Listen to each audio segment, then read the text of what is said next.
بهم میاد؟ آره، خیلی بهت میاد. آره، ممکنه خیلی بهم بیاد، ولی باعث شده همه جا رو تاریک ببینم.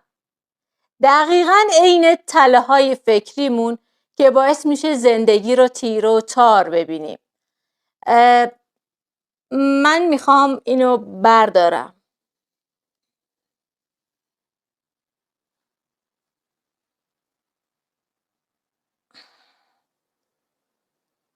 اولش یکم واقعیت چشمو میزنه، ولی کم کم بهش عادت میکنه.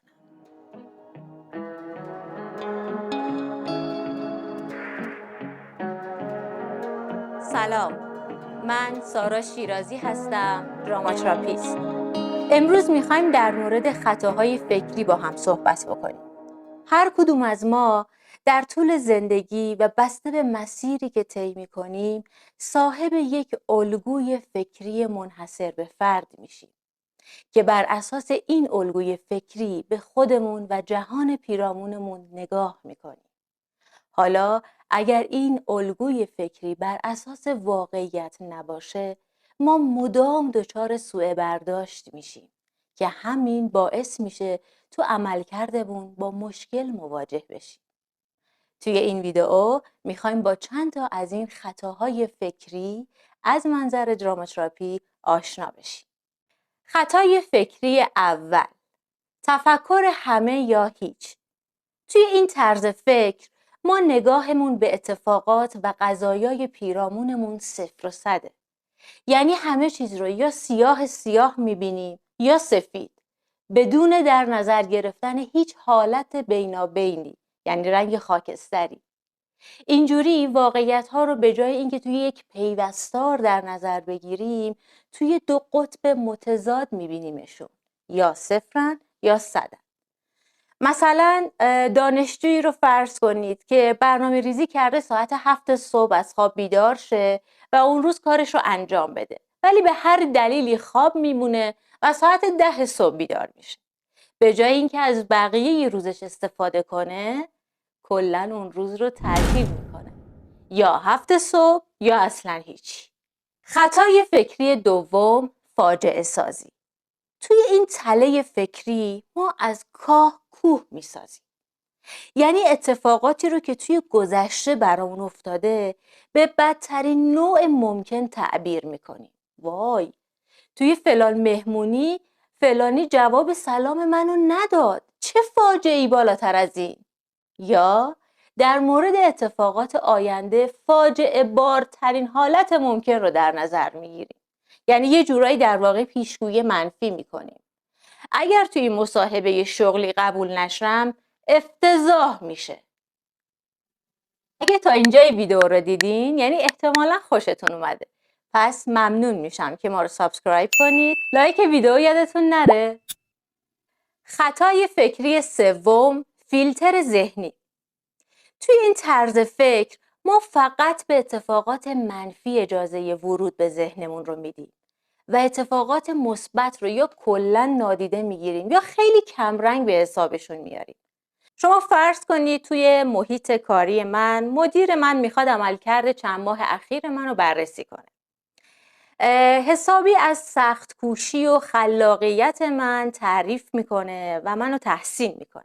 اما آخر جلسه هم یکی دو تا انتقاد به من میکنه و پیشنهاداتی رو به من میده. من به جای اینکه تمرکز کنم روی تمام موارد مثبتی که به من گفته، فقط به اون یکی دو تا انتقاد آخر توجه میکنم و با حس ناامیدی و غم و اندوه زیاد جلسه رو ترک میکنم.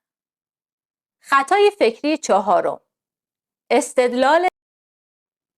یعنی چی؟ یعنی اینکه من هر احساسی دارم قطعاً بازتاب واقعیت. من احساس دلشوره میکنم، پس حتما اتفاق بدی افتاده. پنجمین خطای فکری، برچسب زدن. توی این طرز فکر ما به دیگران و خودمون یک برچسب کلی و منفی میزنیم. مثلا من آدم بازنده‌ای هستم، بدون اینکه بررسی کنیم رفتارمون در کجاها اون اندازه که باید موفقیت آمیز نبوده. یا مثلا فلانی آدم خوبی نیست، به جای اینکه رفتارش رو بررسی کنیم که مثلا در بعضی جاها توهین‌آمیزه. خطای فکری ششم، ذهن‌خوانی.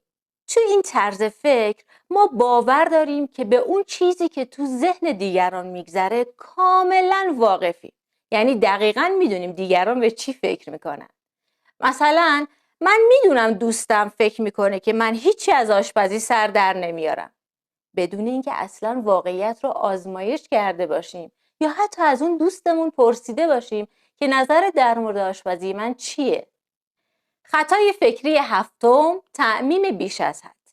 توی این خطای فکری ما یک برداشت کلی و منفی رو از یک موقعیت میکنیم و اون رو به تمام موقعیت‌های دیگه تعمیمش میدیم. مثلا فلانی پیشنهاد دوستی من رو قبول نکرد، پس هیچ کس دیگه‌ای هم با من دوست نخواهد شد. و هشتمین خطای فکری، شخصی سازی.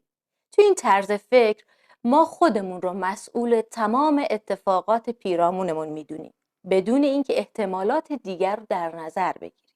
مثلا من به فرزندم اجازه میدم که بره مهمونی، اما توی راه مهمونی تصادف میکنه و من به جای اینکه احتمالات و عوامل مختلف رو در مورد تصادف در نظر بگیرم، خودم رو مقصر میدونم، مدام احساس گناه میکنم و خودم رو سرزنش میکنم.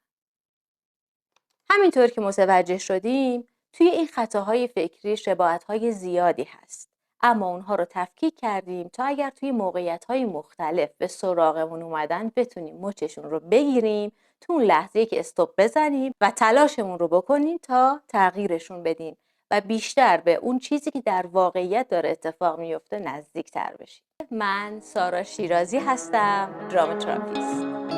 خوش باشید.